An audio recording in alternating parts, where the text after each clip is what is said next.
đã thấy biarlah Haigi unsini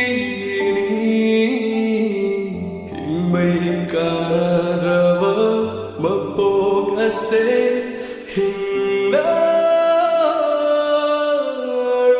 Hinglaroy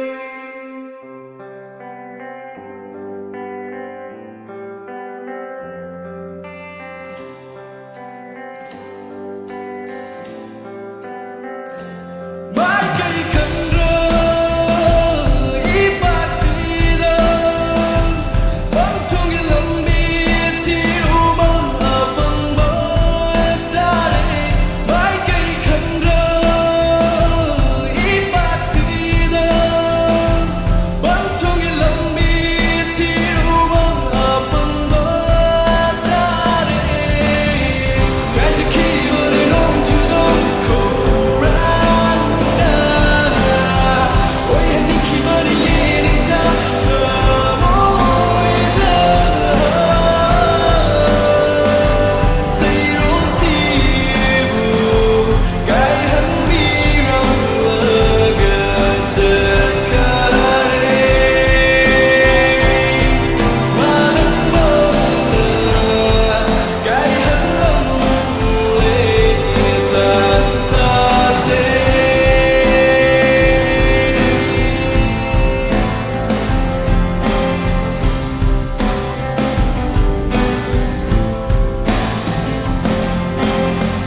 Leave